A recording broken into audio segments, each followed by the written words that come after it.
Nama Ratu Kalinyamat tidak asing di daerah Jepara.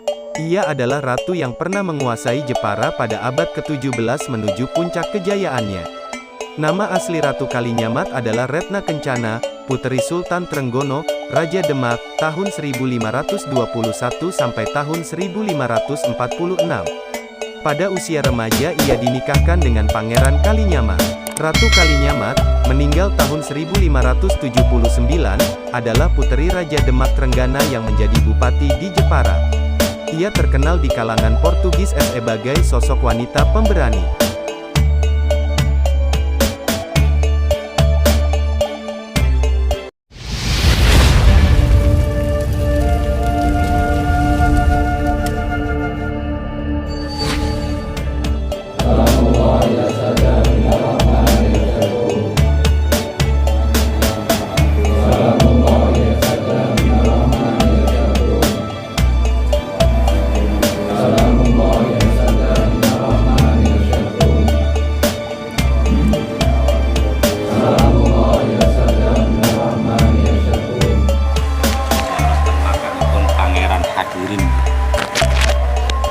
Pangeran Hadirin iki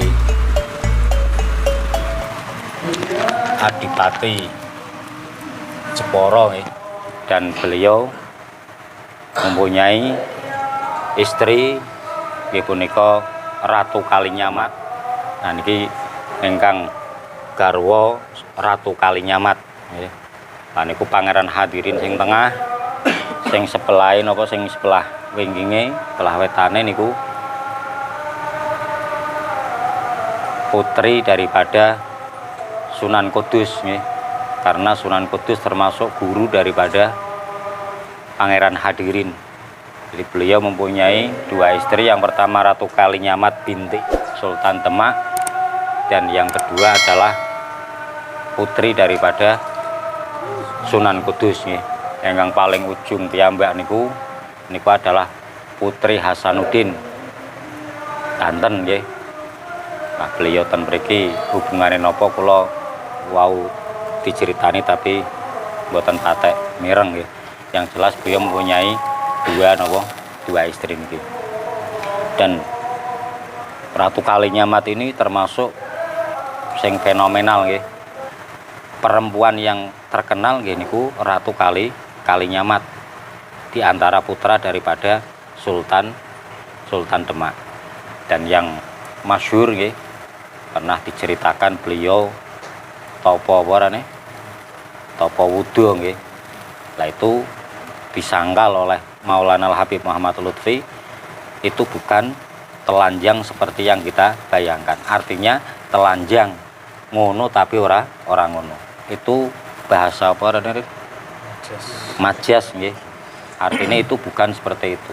Beliau topo wudo maksudnya meninggalkan duniawi, tidak membawa bekal, padahal beliau seorang ratu, tidak membawa ajudan ataupun pembantu, walaupun beliau adalah istri pangeran nggih. Itu beliau meninggalkan duniawi dan bertapa nggih, hanya beribadah niku nek menurut versi daripada Habib Lutfi. Walaupun banyak beredar bahwa beliau itu topone napa topo wudo nggih. Bahkan yang filmnya memang digawe koyok-koyok nang guwa, tidak memakai busana. Itu sangat-sangat napa apa istilahnya ngono ki, ngece melecehkan nggih. Beliau seorang waliyillah nggih, artinya wali perempuan yang hebat digawe fitnah seperti itu. Seperti halnya Raden Patah, diceritakan beliau tempur perang melawan Brawijaya dan akhirnya Brawijaya hancur, terus mendirikan kerajaan Demak.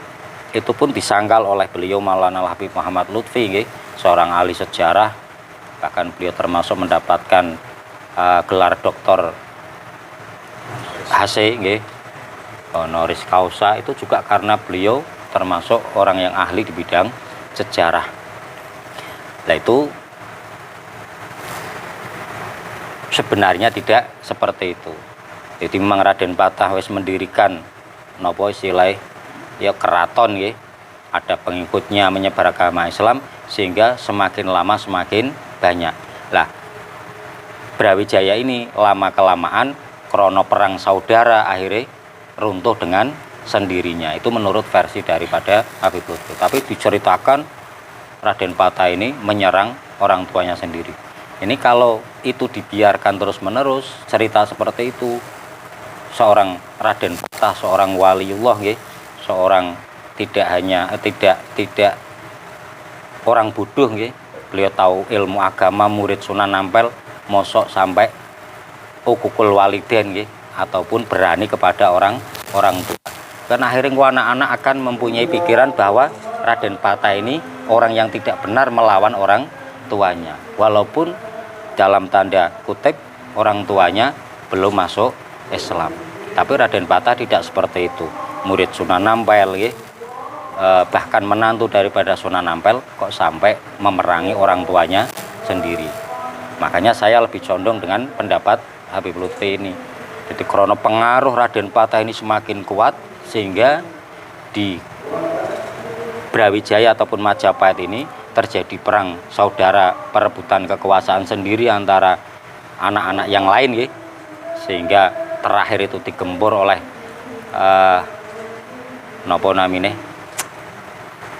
Kabupaten Pasuruan yang paling nemen, akhirnya Brawijaya yang kelima ini jare melarikan diri sampai ke alas perbatasan Jawa Tengah Jawa Timur sebelah Ngawi niku Sragen, dan Gunung Lawu, itu menurut cerita seperti itu, dan beliau menghilang sampai sekarang itu menurut babat cerita seperti itu. Jadi tidak ada Raden Patah menyerang orang tuanya sendiri, itu menurut versi daripada Habib Lutfi. Makanya kula sering tondo kalih panjenengan sedaya, apalagi sekarang di dalam sosmed itu rame, banyak orang dengan mudahnya saya yang bicara, tapi seakan-akan yang bicara adalah Mas Setiono umpamane krono beliau adalah perangkat desa men kira-kira kuat. Itu bisa seperti itu. Saya ngomong saya tapi seakan-akan yang ngomong adalah Imam Ghazali, itu bisa. Sehingga kula jenengan sing ora arti kitab-kitab Imam Ghazali akan mudah termakan. Nah, Ren. Wah, Imam Ghazali sampai kondokoki ya, berarti ora bener. Nah, itu biar dibikin seperti itu. Namanya ini adalah zaman fitnah. Di kula jenengan ya wong isoran tidak perlu ikut campur. Pokoknya yang dilakukan oleh guru kita, yang diajarkan oleh guru kita lakukan. Guru kita melakukan ziarah, ya kita lakukan ziarah. Guru kita melakukan ngaji, ya kita ngaji. Udah seperti itu. Soal di sosmed, kalau memang kita janggal, kita tanyakan kepada guru kita. Kalau beliau mengatakan tidak usah ikut-ikut, ya kita tidak usah ikut-ikut. Itu lebih aman. Alhamdulillah niki nggih termasuk kula jenengan angsal kehormatan nggih saged mlebet ten makame beliau Pangeran Hadirin. Biasane umume ziarah ya ning jaba. Alhamdulillah kula jenengan niki diparingi kehormatan saged mlebet ten makam beliau. Jadi ten makam mriki wonten sing istimewa pinten sekawan nggih. Satu Ratu Kalinyamat, kedua Pangeran Hadirin, ketiga adalah putri Sunan Kudus ataupun istri kedua dari Pangeran Hadirin, yang ketiga yang keempat adalah putri Pangeran Hasanuddin ataupun cucu daripada Sunan Gunung Jati nggih. Paham nggih? Niku mawon mugi-mugi manfaat. Kita lanjutkan ke Sunan Jepara ataupun Raden Abdul Jalil nggih. Sekap semanten.